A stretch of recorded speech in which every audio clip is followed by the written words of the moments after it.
बड़ी खबर आपको बता दें, मशहूर गायिका आशा भोसले नहीं रही हैं। ये दुखद खबर आ रही है।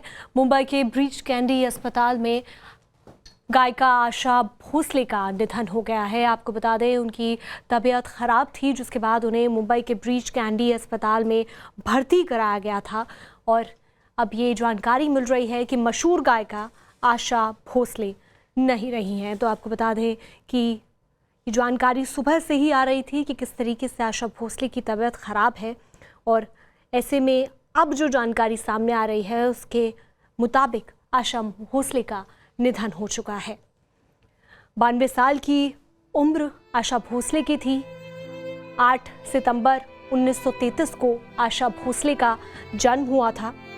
आशा गणपतराव भोसले हिंदी फिल्मों की मशहूर पार्श्व गायिका रही हैं। लता मंगेशकर की छोटी बहन और दीनानाथ मंगेशकर की पुत्री थी आशा भोसले। फिल्मी गाने हो, गैर फिल्मी गाने हो, लगभग 15 से 16 हजार गाने उनकी तरफ से गाए गए हैं। उनकी आवाज़ के प्रशंसक न सिर्फ भारत बल्कि पूरे विश्व भर में फैले हुए थे। उनकी जो पोती हैं, उनकी तरफ से जानकारी साझा की गई थी कि उनकी तबीयत ख़राब है और इसी के बाद में उन्हें अस्पताल में भर्ती कराया गया है, जहां उनका इलाज किया जा रहा है।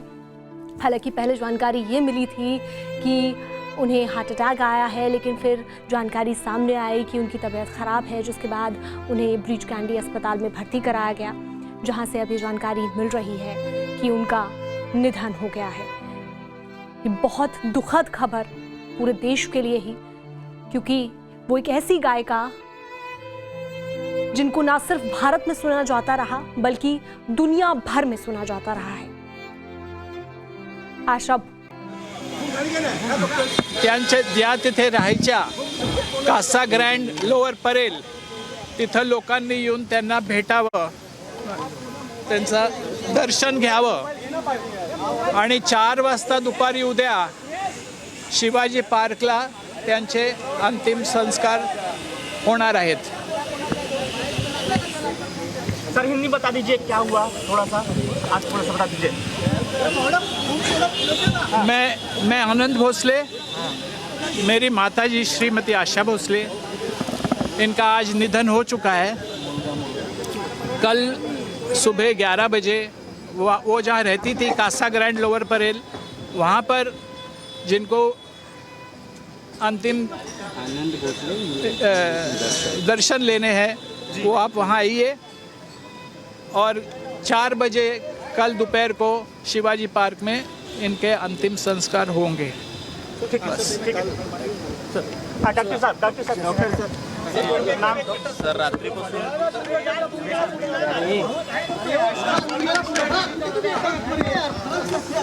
भाई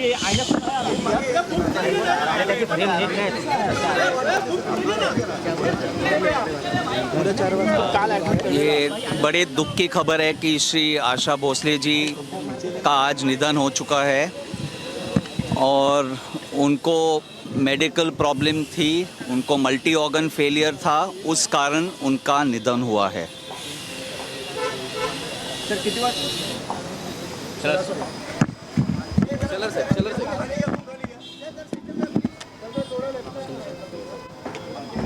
आज संपूर्ण देश आणि महाराष्ट्र अखंडपणे दुःखात बुडला आहे। एका युगाचा अंत झालाय। आपल्या आशाताई आपल्यातनं निघून गेल्या आहेत। आशाताईंचं असणं हेच आपल्या सगळ्यांना वर्षानुवर्ष समाधानाची अनुभूती देत होतं। त्यांचं व्यक्तिगत आयुष्य आणि त्यांचा प्रवास दुःखाला स्वतः कवटाळून दुसऱ्यांना सुख देण्याचा पूर्ण मार्ग म्हणजे त्यांचं आयुष्य होतं। त्यांचं कर्तृत्व केवळ भारताला नाही तर जगाला वेड लावणाऱ्या अशा पद्धतीचं संगीत क्षेत्रातलं कर्तृत्व ही आशाताईंची जगाला देण आहे। आशाताई आज आपल्यात राहिल्या नाहीत। परिवाराने सांगितल्याप्रमाणे आज सर्व मेडिकल सगळ्या गोष्टी पूर्ण होऊन परिवार आणि पारिवारिक विधी या पद्धतीची कल्पना परिवाराची आहे. उद्याला सकाळी 11 वाजल्यापासून त्या लोअर परेलला ज्या ठिकाणी त्यांचं निवासस्थान आहे ते 11 ते 3 वाजेपर्यंत त्यांच्या अंतिम दर्शनासाठी आपण सगळे भेटणार आहोत. 4 वाजता शिवाजी पार्कच्या स्मशानभूमीमध्ये त्यांचं अंत्यसंस्कार होतील. मी माननीय मुख्यमंत्री देवेंद्रजींशीही बोललोय, त्यांचाही फोन आला होता आणि शासकीय पूर्ण इतमात हा अंत्यसंस्कार होईल. आशाताईंचं नसणं हे आपल्याला आयुष्यभर दुःख देणार आहे.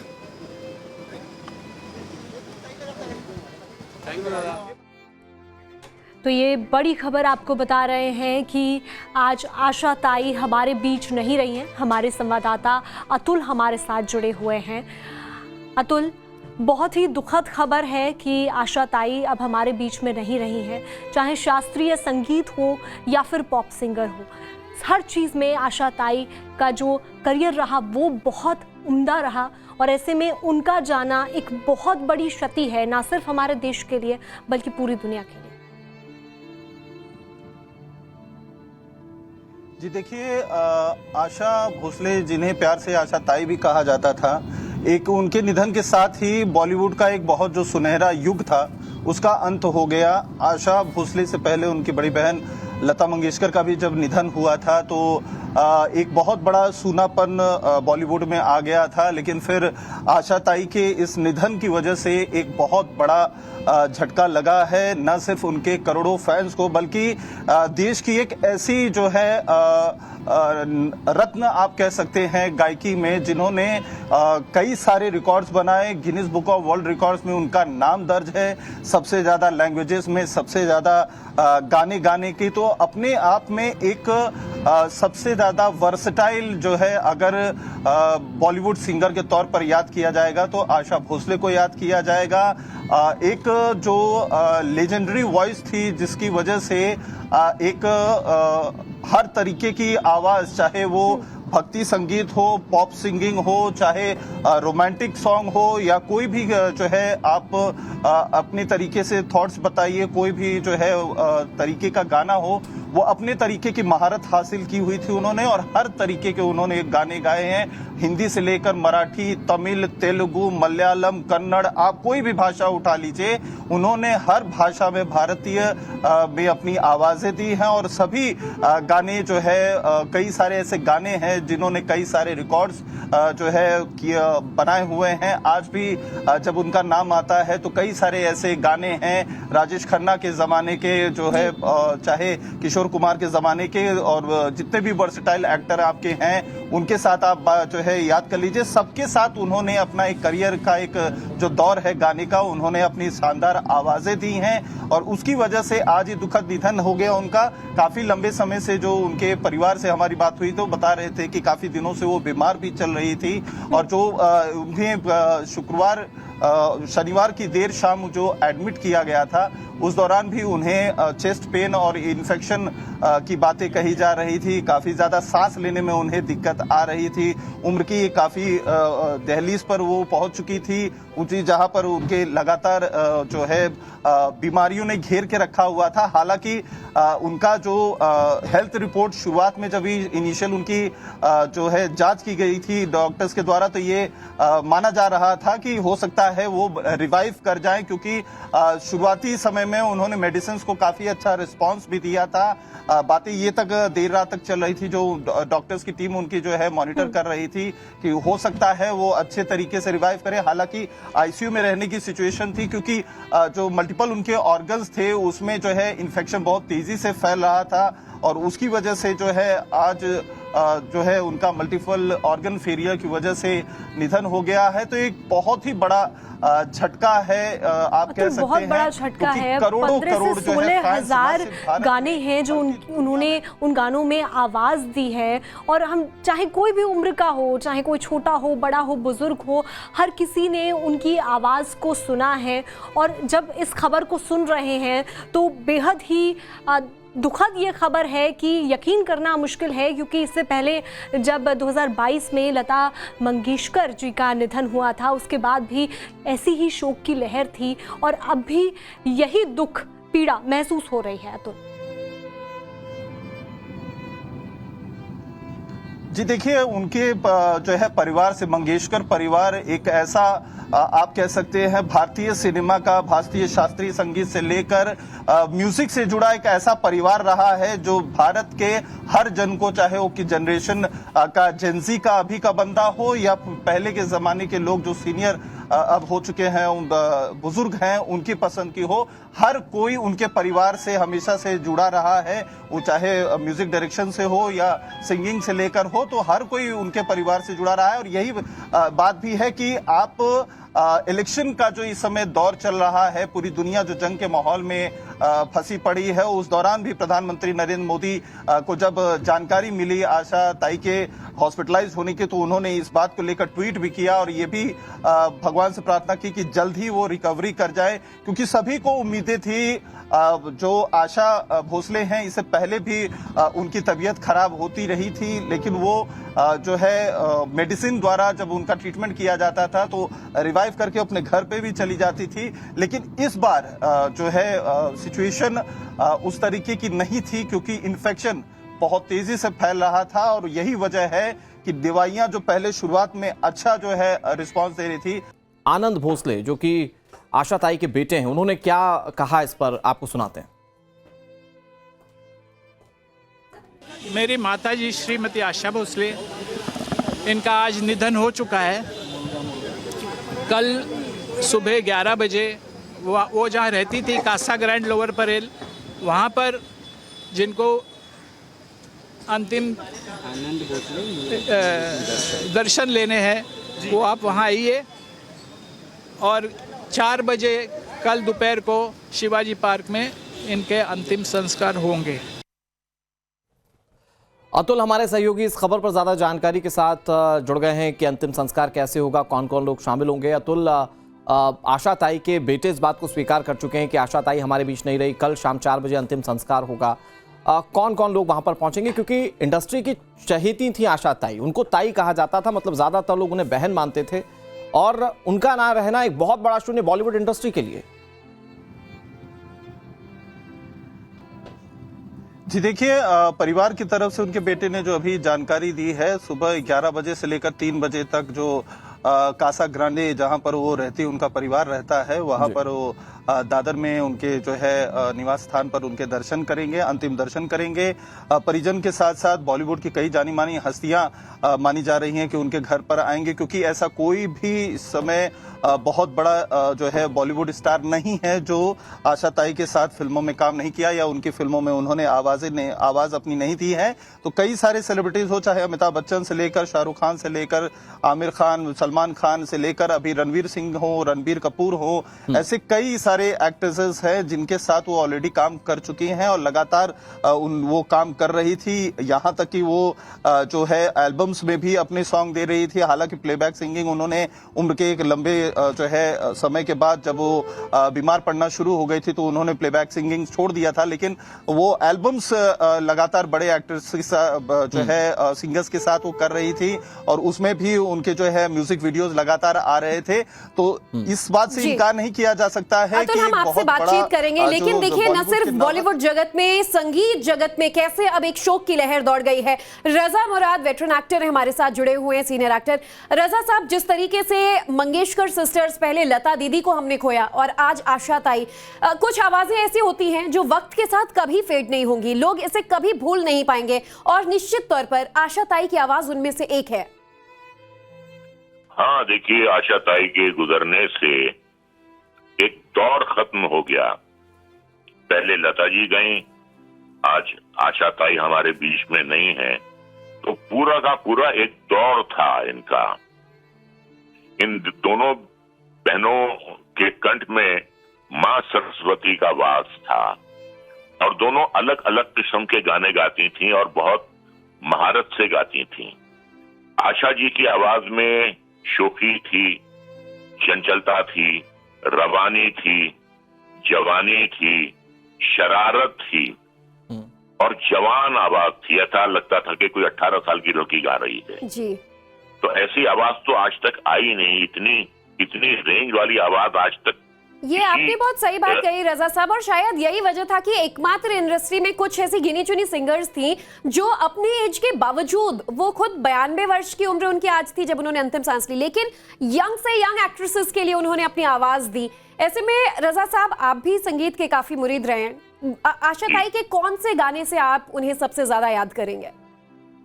मेरे दो मनपसंद गाने हैं उनकी। एक है फिर वही दिल आया हूं का, आंखों से जो उतरी है दिल में, तस्वीर है एक अनजाने की, खुद ढूंढ रही हो शम्मा जिसे, क्या बात है उस परवाने की। और एक गाना है उनका मेरे सनम का, जाइए आप कहाँ जाएंगे ये नजर लौट के फिर आएगी, दूर तक आपके पीछे पीछे मेरी आवाज चली आएगी। ये मेरे बड़े दिल के करीब गाने हैं। वैसे गाने तो उन्होंने बहुत अच्छे गाए हैं। नैयर जी के साथ जो उनकी एसोसिएशन रही है वो बहुत ही ज्यादा कामयाब रही है और नया दौर से शुरुआत हुई थी। मांग के साथ तुम्हारा मैंने मांग लिया संसार, उड़े जब जब जुल्फें तेरी कंवारियों का दिल मचले। ये गाने जो हैं ये तो अमर हैं।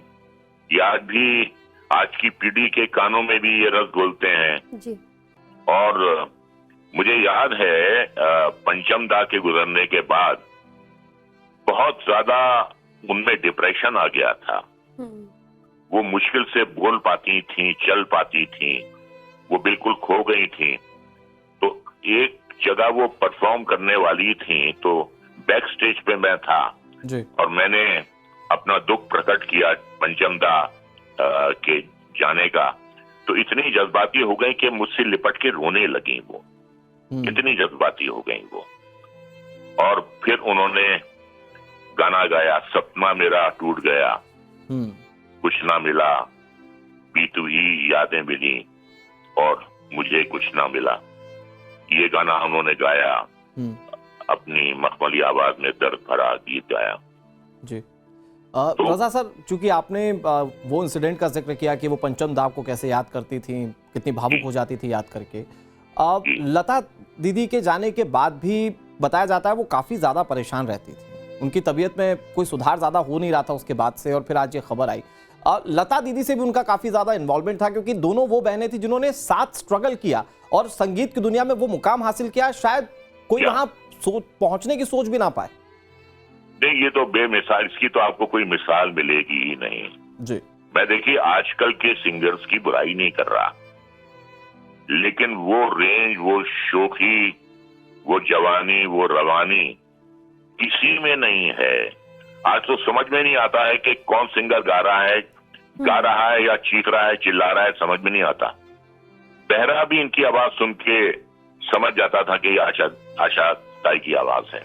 ऐसी आवाज थी, ऐसी मखमली आवाज थी, ऐसी शोखी से भरी आवाज थी जो आज तक इतिहास में कभी नहीं आई। बिल्कुल, उनकी आवाज में जादू ही कुछ ऐसा था, जैसा कि आप कह रहे हैं कि जो सुन पाता वो तो उन जज्बातों में खो ही जाता, लेकिन जो नहीं सुन पाते हैं वो भी उस संगीत को महसूस करते थे। शायद यही वजह है, हम भी आप कह रहे हैं रजा साहब, आज के सिंगर्स की कोई बुराई नहीं कर रहा है, लेकिन उनकी संगीत की बात कुछ ऐसी थी कि अगर आज भी किसी गाने को हिट करना है, अगर आज भी किसी फिल्म में गाने चलाने हैं, तो उनके गानों को कहीं ना कहीं से जरूर दोबारा अलग तरीके से लाया जाता है, रीमिक्स किया जाता है। चाहे उनके जैसे आइटम सॉन्ग्स रहे हो, दम मारो दम टाइप के गाने, या फिर उनके रोमांटिक सॉन्ग्स रहे हो, हर जॉनर के गाने को उन्होंने बखूबी निभाया। जी जी जी जी, बिल्कुल बिल्कुल, इसमें कोई शक नहीं है। और सिर्फ उन्होंने शोक गाने नहीं गाए हैं, उन्होंने सैड सॉन्ग भी बहुत अच्छे गाए हैं। चैन से हमको कभी आपने जीने ना दिया, जहर भी चाहा अगर पीना तो पीने ना दिया, वाह सैड सॉन्ग था, इतना अच्छा उन्होंने गाया है, सारे गाने, वो वेस्टर्न हो, वो पॉप हो, वो भजन हो, तोरा मन दर्पण कहलाए, ये उन्होंने फिल्म काजल में गाया था, एक भजन गाया था जी। तो ऐसी रेंज, ऐसी शोखी, ऐसी जवानी, ऐसी रवानी, अब ये दौर खत्म हो गया जो दोबारा आने वाला नहीं है जी। ये रजा दोबारा- मुराद जी, हम जानते हैं कि ये बॉलीवुड के लिए शोक की बात है, शोक की लहर है। आपने इस बीच हमसे बातचीत की, आपका बहुत बहुत आभार। लेकिन आशा ताई, क्योंकि रजा मुराद जी से बातचीत होते हुए ये पता चल रहा है कि वो कितनी वर्सटैलिटी थी उनकी आवाज़ में। अब एक वो वक्त भी याद आता है जब ब्रैटली के साथ उन्होंने गाना गाया था, वो म्यूजिक के ट्रांसफॉर्मेशन का दौर था और आशा ताई ने उस चैलेंज को लिया। मतलब तब यंग सिंगर्स इंट्रोड्यूस हो रहे थे इंडस्ट्री में, आशा ताई पुराने ज़माने से गाती थी और उसके बाद एक नए सिंगर के साथ, नए एरा के साथ मैचअप करना था। तो आशा ताई की एक खासियत थी कि वो जो नए दौर की सिंगिंग थी वो भी बहुत आसानी से करती थी और उनकी आवाज़ उसके लिए फिट बैठती थी और इसके लिए वो हमेशा जानी जाएंगी। और अब जो जानकारी है कि अब वो हमारे बीच नहीं रही हैं, उनकी उपलब्धियों की बात की जाए, 7 फिल्म फेयर अवार्ड उन्हें दिया गया था, ग्रेमी के लिए नॉमिनेट होने वाली पहली भारतीय थीं। इसके अलावा कई सारे ऐसे प्रतिष्ठित पुरस्कार हैं जो उन्होंने अपने जीवन में हासिल किए और इसलिए वो हमेशा हम सभी के जहन में, हम सभी के दिलों में अपनी आवाज़ के माध्यम से जिंदा रहेंगे। और देखिए, जिस तरीके से रजा साहब भी बता रहे थे कि न सिर्फ उन्होंने हर प्रकार के गाने गाए, लेकिन एक चंचलता उनमें हमेशा थी, न सिर्फ उनके स्वभाव में, क्योंकि पूरा बॉलीवुड उनका कायल था।